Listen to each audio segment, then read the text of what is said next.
നമുക്ക് വിശുദ്ധ ബൈബിൾ തുറക്കാം. അപ്പോസ്തല പ്രവൃത്തികളുടെ പുസ്തകം 14-ാം അധ്യായത്തിൻ്റെ 22-23 വാക്യങ്ങൾ നമുക്ക് വായിച്ച് കേൾക്കാം. ആക്ട്സ് ചാപ്റ്റർ 14 verse 22 and 23 നമുക്ക് വായിച്ച് കേൾക്കാം. വിശ്വാസത്തിൽ നിലനിൽക്കണമെന്നും നാം അനേകം കഷ്ടങ്ങളിൽ കൂടി ദൈവരാജ്യത്തിൽ കടക്കേണ്ടതാകുന്നെന്നും പ്രബോധിപ്പിച്ച് ശിഷ്യന്മാരുടെ മനസ്സ് ഉറപ്പിച്ചു പോന്നു. അവർ സഭതോറും അവർക്ക് മൂപ്പന്മാരെ നിയമിക്കുകയും ഉപവസിച്ചും പ്രാർത്ഥിച്ചും കൊണ്ട് തങ്ങൾ വിശ്വസിച്ച കർത്താവിങ്കൽ അവരെ ഭരമേൽപ്പിക്കുകയും ചെയ്തു. അപ്പോസ്തല പ്രവൃത്തി 14-ാം അധ്യായം വേദപുസ്തകത്തിലെ ശ്രദ്ധേയമായ ഒരു അധ്യായമാണ്. ആ അധ്യായത്തിനകത്ത് പൗലോസ് നടത്തുന്ന 3 പ്രബോധനങ്ങളാണ് ഇവിടെ പരിശുദ്ധാത്മാവ് കുറിച്ചിരിക്കുന്നത്. ഒന്നാമത്തെ പ്രബോധനം, നിങ്ങൾ വിശ്വാസത്തിൽ നിലനിൽക്കണമെന്ന് പൗലോസ് ലുസ്രയിലുള്ള ദൈവദാസന്മാരെ പ്രബോധിപ്പിക്കുക. രണ്ടാമത്, ദൈവത്തിന് സ്തോത്രം, നിങ്ങളുടെ മനസ്സ് ഉറപ്പുള്ളതാകണമെന്ന് പൗലോസ് പ്രബോധിപ്പിക്കുക. എന്തിനാണ് ഈ 2 പ്രബോധനം പറയുന്നത്? ഒന്നുകൂടെ അവരെ ഓർപ്പിക്കുകയാണ്, നാം സ്വർഗരാജ്യത്തിൽ കടക്കേണ്ടവർ ആകുന്നു. എന്താണ് ഈ സാഹചര്യമെന്ന് വിശുദ്ധ വേദപുസ്തകത്തിൽ നിന്ന് അല്പസമയം കൊണ്ടൊന്ന് തെളിയിച്ചിട്ട് ഈ ദൂതിലേക്ക് വരാനായിട്ട് പോകുകയാണ്. പൗലോസ് 14-ാം അധ്യായം പഠിക്കുമ്പോൾ പൗലോസ് ലുസ്രയിലെത്തി. അവിടെ എത്തിയപ്പം സ്തോത്രം, അവിടെ രോഗിയായ ഒരു മനുഷ്യനെ കാണുകയാണ്. ദൈവത്തിന് സ്തോത്രം. അവനെക്കുറിച്ച് വായിക്കുന്ന അമ്മയുടെ ഉദരം തൊട്ടേ മുടന്തനായ ഒരു മനുഷ്യൻ. പൗലോസ് വചനം പറയുന്നത് കേട്ടപ്പം സ്തോത്രം, പൗലോസിന് മനസ്സിലായി, കേൾക്കുന്നവൻ്റെ കണ്ണി നോക്കിയപ്പം അവനിൽ ആ വചനം ക്രിയ ചെയ്യുന്നതായിട്ട്. ഞാനൊരു കാര്യം നിങ്ങളോട് തുടക്കത്തിലേ പറയാം.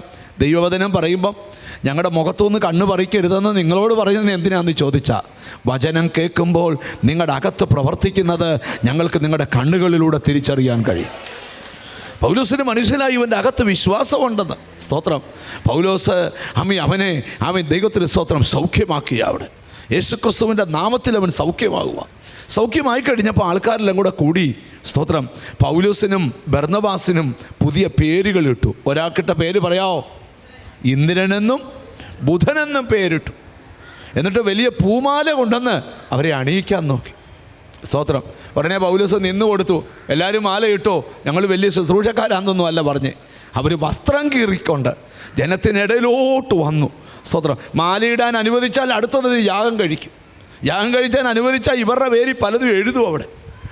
അതുകൊണ്ട് പൗലോസ്ലീഹ വസ്ത്രം വലിച്ചു കീറിട്ട് പറഞ്ഞു, സഹോദരന്മാരെ, നിങ്ങൾ ഈ കാണിക്കുന്നത് എന്താ? ഞങ്ങളും നിങ്ങളെപ്പോലുള്ള മനുഷ്യരാണ്.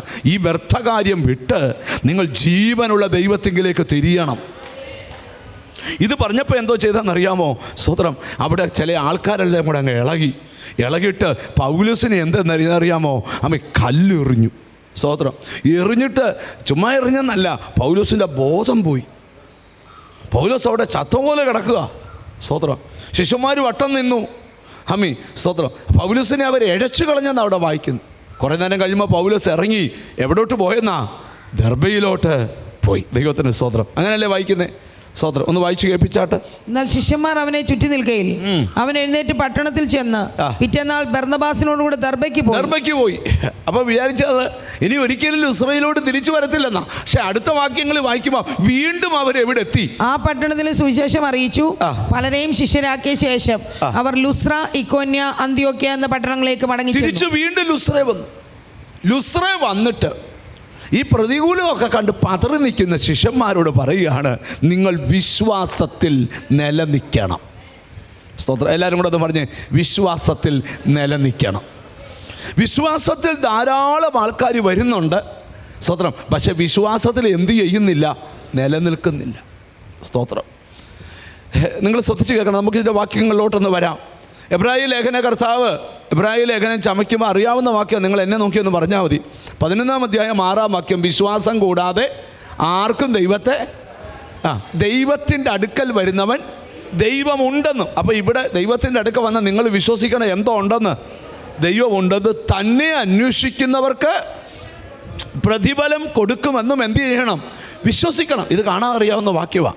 എബ്രായർ 11:1, വിശ്വാസം എന്നതോ ആശിക്കുന്നതിൻ്റെ ഉറപ്പ്, കാണാത്ത കാര്യങ്ങളുടെ നിശ്ചയം. ഒരു നല്ല ഹല്ലേലൂയ പറഞ്ഞാട്ട്. അപ്പോൾ ഇവിടെ നിന്ന് പോകുമ്പോൾ ഒരു ഉറപ്പ് പ്രാപിച്ചുകൊണ്ടേ പോകാം. വിശ്വാസം എന്നതോ ആശിക്കുന്നതിൻ്റെ ഉറപ്പാണ്, കാണാത്ത കാര്യങ്ങളുടെ. കർത്താവ് ഒരിക്കലും അവിശ്വാസത്തെ ബൈബിളിൽ പ്രോത്സാഹിപ്പിച്ചിട്ടില്ല. ഒരു സ്ത്രീ അന്നേ കർത്താവിൻ്റെ പുറകെ നടന്ന് ഇങ്ങനെ അവിശ്വാസം പറഞ്ഞു നടക്കുക. സ്വത്രം. ആ സ്ത്രീയുടെ പേര് അറിയോ? മാർത്ത എന്നാ പേര്. കർത്താവേ, ബൈബിളിലുണ്ടല്ലോ, സ്വത്രം, ഹല്ലേലൂയ, അവൻ ഒടുക്കത്തെ നാൾ ഉയർത്തെഴുന്നേൽക്കുന്നു. കേട്ടോ, അവിശ്വാസമാണ് പൂർവ്വ മൊത്തം. ഉടനെ കർത്താവുകളോട് പറയാം, എടി കച്ചേ, നീ കേട്ടിട്ടില്ലയോ, ദൈവത്തിന് സ്വത്രം, വിശ്വസിച്ചാൽ നിനക്ക് ദൈവത്തിൻ്റെ മഹത്വം കാണാം. അവിശ്വാസം പറഞ്ഞുകൊണ്ട് നടക്കുന്ന ആരെങ്കിലും ഒക്കെ ഉണ്ട്, തിരിച്ചു പറയുക, വിശ്വാസം പറഞ്ഞുകൊണ്ട് നടക്കണം. പുതിയ നിയമത്തിൽ വേറൊരു സ്ത്രീയുണ്ട്, അവൾ വിശ്വാസം പറഞ്ഞു നടക്കുക. എന്താ അവൾ പറയുന്നത്? അവൻ്റെ വസ്ത്രത്തിലെങ്കിലും ഒന്ന് തൊട്ടാൽ. കണ്ടോ, ഞാൻ ചോദിക്കാം, നിങ്ങൾ അവിശ്വാസം പറഞ്ഞ് നടക്കുന്ന ആളുടെ കൂടാണോ, വിശ്വാസം പറഞ്ഞ് നടക്കുന്ന ആളുടെ കൂടാണോ? ഹല്ലേലൂയ. ഞാൻ നിങ്ങളോട് പറയാം, ദൈവത്തിൽ വിശ്വസിക്കണം, വിശ്വാസം പറഞ്ഞുകൊണ്ട് നടക്കണം, വിശ്വാസത്താൽ ജീവിക്കണം. ഇന്ന് ഈ മെസ്സേജ് കേൾക്കുന്ന ചിലരോടൊക്കെ ഞാൻ പറയുക, വിശ്വാസം പറഞ്ഞാൽ വലിയ കാര്യങ്ങൾ നടക്കും.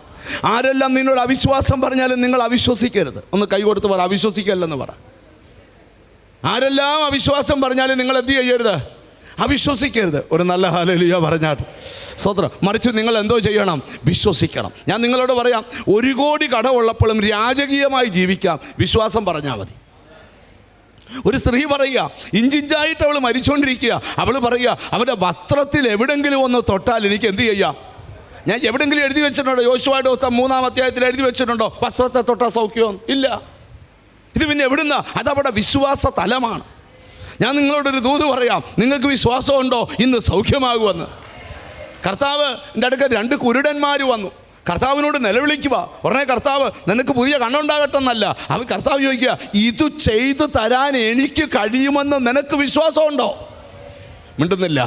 ദൈവത്തിൻ്റെ അടുക്കൽ വന്നതിനോട് ദൈവം ചോദിക്കാം, നീ ഇന്ന് കൊണ്ടുവന്ന വിഷയം നിനക്ക് ചെയ്തു തരാൻ എൻ്റെ ദൈവത്തിന് കഴിയുമെന്ന്. ഓ ഹല്ലേലൂയ, ഹല്ലേലൂയ. നിന്റെ വിശ്വാസം ഒന്ന് ഉണരട്ടെ. നീ പ്രാർത്ഥിക്കുന്ന വിഷയം എൻ്റെ ദൈവത്തിന് ചെയ്തു തരാൻ കഴിയും. നീ പ്രാർത്ഥിക്കുന്ന വിഷയം, യെസ്,